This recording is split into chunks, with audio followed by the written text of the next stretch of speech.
Mesdames et messieurs, bonsoir et merci de votre fidélité à votre télévision régionale Prestige TV pour être au diapason de l'actualité d'ici et d'ailleurs. Et vous avez raison, la grande édition.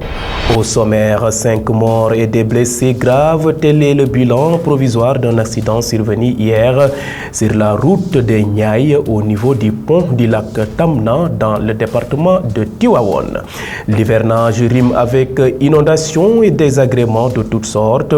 Au marché central de Thiès, les vendeuses de poissons occupent littéralement une partie du trottoir, gênant parfois la circulation des véhicules. Nos reporters étaient sur place ce matin pour constater de visu.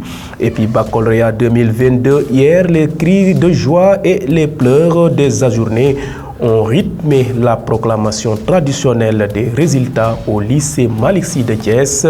Reportage dans ce journal. Les échos sur l'international et la page sportive mettront à terme à ce rendez-vous d'actualité. Le développement, c'est après ceci.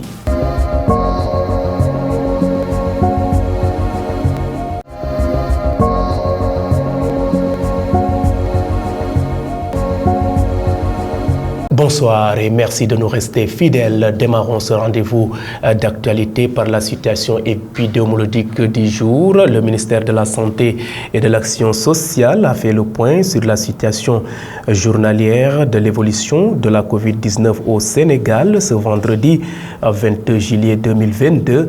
Sur 968 tests réalisés, le Sénégal a enregistré 48 nouveaux cas de coronavirus, dont 4 cas contacts, 2 importés et 42 communautaires.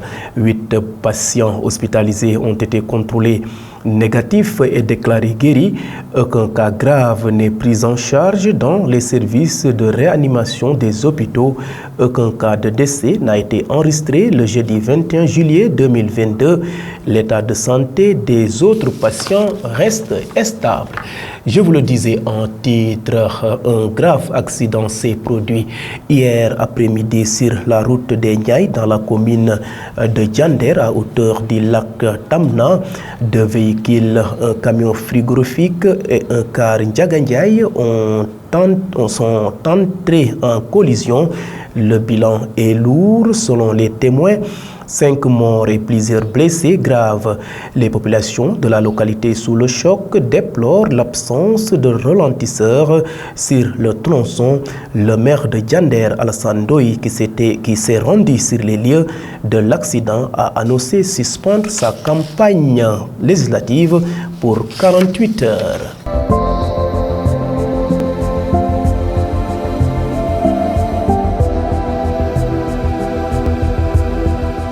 Et à présent, parlons société. L'hivernage rime avec inondations et désagréments de toutes sortes. Au marché central de Thiès, les vendeuses de poissons qui occupent une partie des 2 voies juste avant le rond-point Diakhao gênent considérablement la circulation des véhicules. S'y ajoute l'insalubrité. Une vendeuse de poissons déplore cette situation et évoque l'absence d'un endroit adéquat. Ces propos sont recueillis par Isaac Dapa et Mam Fatou Ndiaye. La pluie a bloqué nos activités parce qu'on n'arrive pas à travailler sous l'eau. En plus de cela, on nous chasse tout le temps. À chaque instant, nous sommes chassés par la police. Nous voulons un endroit adéquat et qui nous est propre afin de vendre normalement et de ne pas avoir à nous déplacer à tout moment. Parfois, l'eau inonde la place. Nous devions avoir des canalisations pour évacuer l'eau. Il faut qu'on nous aide à avoir une bonne place bien assainie. Telle est notre requête.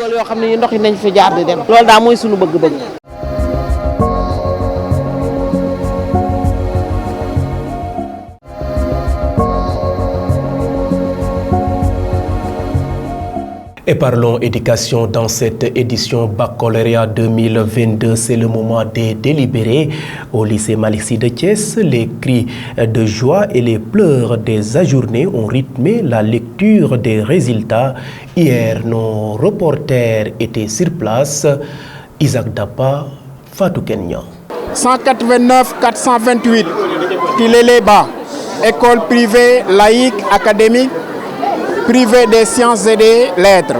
Allégresse, éclat de rire, tristesse et déception, telles étaient les émotions qui ont saturé le lycée Malick Sy de Thiès en ce jour de délibération des résultats du baccalauréat. Les candidats étaient venus en masse, d'autres étaient même accompagnés en guise de réconfort et d'encouragement. Les présidents des différents jurys ont fait entendre en public les noms des candidats admis, les uns après les autres. Ce fut un moment stressant pour tous. Quelques instants après, certains étaient dans la réjouissance, pendant que d'autres versaient des larmes de déception et que d'autres attendaient désespérément que le président du jury prononce leur numéro de table. Pour les candidats heureux, la pensée d'avoir de belles vacances pointe déjà. Cependant, les soucis des orientations dans les universités toquent à la porte. Osons espérer que cette année, l'avenir de ces jeunes bacheliers ne sera pas une déception. Éducation toujours, l'examen du brevet de fin d'études moyen BFM a démarré jeudi sur l'ensemble du territoire national. Ils sont au nombre de 179 522 candidats répartis dans 1108 centres. Cette année, les filles sont plus nombreuses que les garçons avec un taux de 55,50%, soit un effectif de 99 650 candidats inscrits. Ici à Thiès, au CEM Ousmane Ngom, plus de 200 candidats se sont présentés. Le président du jury, Ibra Sène, revient sur les dispositions qui ont été prises pour le bon déroulement de l'examen. Propos recueillis par Mambiram Sissegei et Doudou Djei. Bon, ce qu'on a constaté, qu'il n'y a pas véritablement grand-chose à signaler. Tout s'est passé dans l'ordre. Les élèves sont venus à l'heure, les surveillants aussi. Donc, il n'y a presque pas d'incident à signaler. Tout s'est déroulé normalement jusqu'à présent. Non, sur le plan de l'organisation aussi, il n'y a absolument rien à signaler. Il n'y a pas de tricheurs qui ont été aussi saisis ou quelque chose comme ça. Pour l'instant, en tout cas, tout se passe dans le meilleur des cas. Sur le plan de la sécurité aussi, il y a la police qui est présente depuis le matin. Donc, il n'y a aucun incident à signaler. Et en tout cas, pour l'instant, tout se passe très bien. Bon, on a à peu près une quinzaine de surveillants qui étaient aussi là depuis le début, à 8 heures. Les professeurs aussi ils se sont présentés en A1. Et il n'y a pas véritablement quelque chose à signaler, en tout cas. Pour le nombre de candidats, on est à 266 candidats. Il y a quelques absents, 5 absents maximum. Et on peut dire que pour l'essentiel, les élèves ils se sont présentés quand même à l'heure et ils sont massivement venus faire la composition. Cérémonie de sortie de la 40e promotion de l'École nationale des sous-officiers d'active ENOA de Thiès.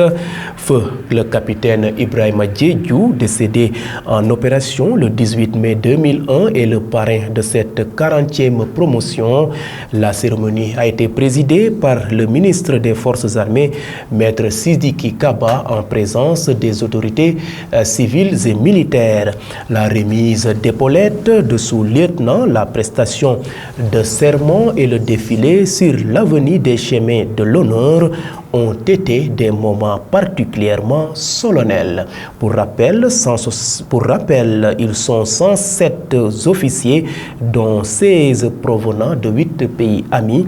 La formation militaire est essentielle selon Maître Sidiki Kaba, que je vous propose d'écouter au micro de l'adjudant Boubacar Diallo de la DIRPA.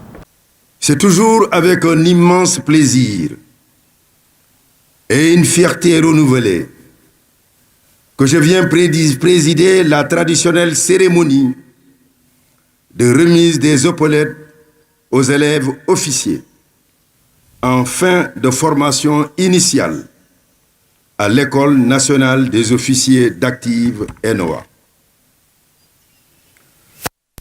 En ces moments chargés d'émotions, dans ce lieu mythique, rempli de symboles, mes pensées vont naturellement à l'endroit de nos camarades militaires disparus. Je m'incline respectueusement devant leur mémoire et exprime toute ma solidarité et ma compassion aux blessés ou malades. Cette cérémonie de la 40e promotion de l'ENOA m'offre l'agréable opportunité de saluer les efforts importants consentis par le haut commandement dans cette école, en droite ligne de la vision de son Excellence Macky Sall, président de la République, chef suprême des armées. Il accorde en effet une très grande priorité à la formation militaire et ne ménage aucun effort pour doter le Sénégal de structures de formation à la hauteur du rayonnement de nos forces armées.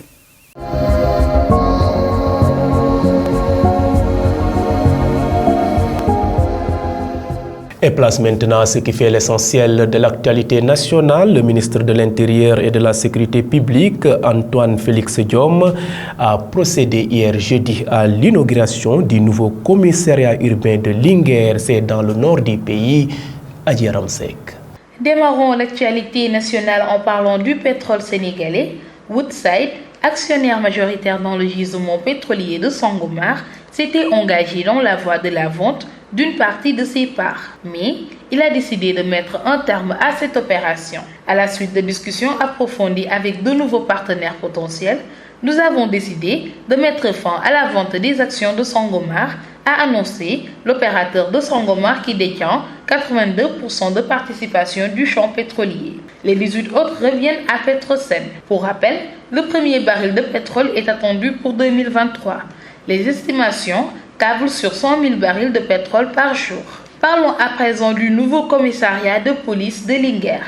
Le ministre de l'Intérieur et de la Sécurité publique, Antoine Diome, a inauguré le nouveau commissariat urbain de Linguère. Ce commissariat de police, dont la construction a coûté à l'État 250 millions de francs CFA, répond à toutes les normes requises en la matière pour offrir confort et sécurité au personnel de police, a dit M. Diome lors de la cérémonie d'inauguration. Il est équipé d'un système de vidéosurveillance. Le commissariat est composé d'un bâtiment administratif et d'un logement de fonction.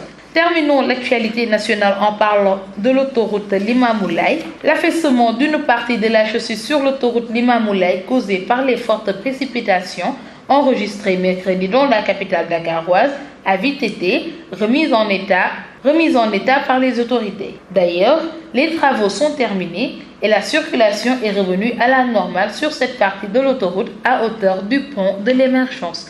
C'en est tout pour l'actualité nationale de ce jour.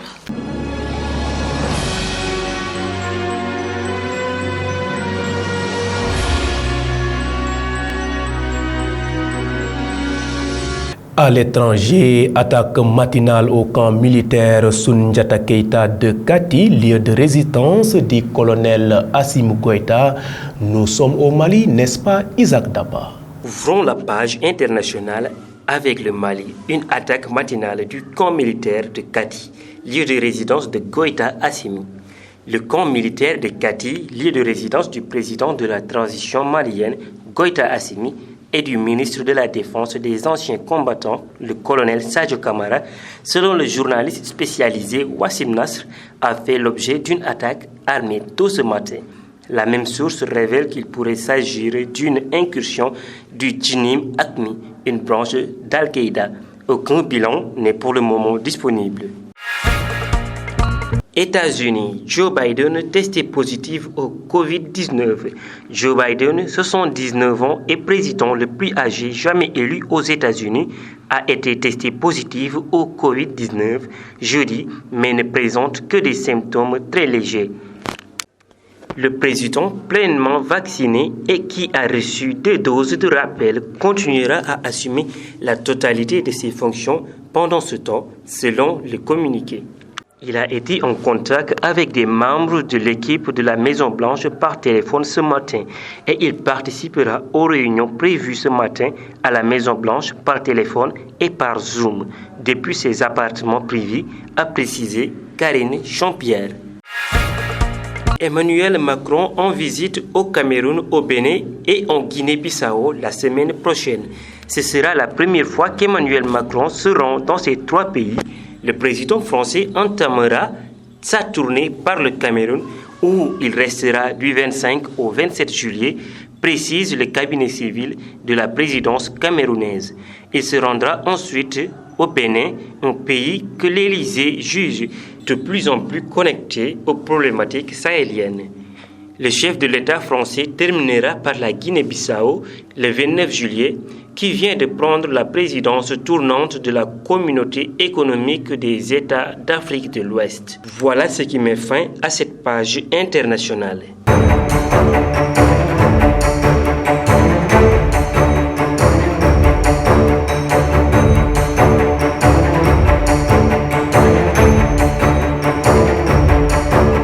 Et bouclons ce rendez-vous d'actualité par une note sportive CAF Award 2022. Le Sénégalais Sadio Mané a été élu meilleur joueur africain de l'année. L'actualité sportive porte la signature de Fatou Fall Gueye. Démarrons les actualités sportives avec CAF Awards. Sadio Mané, meilleur footballeur africain de l'année. Sans surprise, Sadio Mané est élu meilleur footballeur africain de l'année jeudi soir à Rabat. À l'occasion de la cérémonie des CAF Awards, c'est la deuxième fois consécutive que Sadio Mané remporte ce prix. Il se succède donc à lui-même après une année 2022 explosive avec la CAN remportée et la qualification du Sénégal à la Coupe du Monde au Qatar, sans oublier la FA Coupe et la Ligue Coupe remportée avec Liverpool. Mané égale Diouf, Salah, Drogba et fonce sur Eto'o et Yaya Touré. Toujours CAF Award, le Sénégal fait une razzia historique. La cérémonie des CAF Awards 2022 tenue ce jeudi soir à Rabat a été marquée par les 5 des 7 titres en jeu chez les hommes, remportés par le Sénégal, une première pour le champion d'Afrique. La liste complète des lauréats sénégalais: joueur de l'année Sadio Mané, jeune joueur de l'année Pape Matar Sarr, entraîneur de l'année Aliou Cissé, équipe nationale de l'année Sénégal, but de l'année Pape Ousmane Sakho. Terminons avec Tottenham. L'AS Milan intéresse à un prêt de Pape Matar Sarr. Selon les informations de Fabrizio Romano, l'AS Milan serait intéressé par l'arrivée en prêt de Pape Matar Sarr alors qu'il vient fraîchement d'être élu meilleur jeune footballeur de l'année. Au CAF Award, Pape Matar Sarr ne sait pas encore s'il fera la saison avec Tottenham, confronté à une très forte concurrence dans le secteur du milieu de terrain du Spurs. Pour partir en prêt avant la fin du mercato, il y a de l'intérêt pour lui. C'était tout pour les actualités sportives. Et voilà donc, merci à vous Fatou Fall Gueye. C'en est tout pour cette édition. C'était le journal de ce vendredi 21 juillet 2022. Vous étiez trop nombreux à nous suivre à l'étranger via le réseau IPTV. D'autres optent pour nos différentes plateformes, à savoir le site d'information www.prestigethies.com, la page YouTube de Prestige et la page Facebook Live. En tout cas, votre fidélité fait notre fierté. Tout juste après, retrouvez Fatou Fall pour la version Wolof de ce rendez-vous d'information, et à 21h le journal de la campagne. Merci et bonne fin de soirée.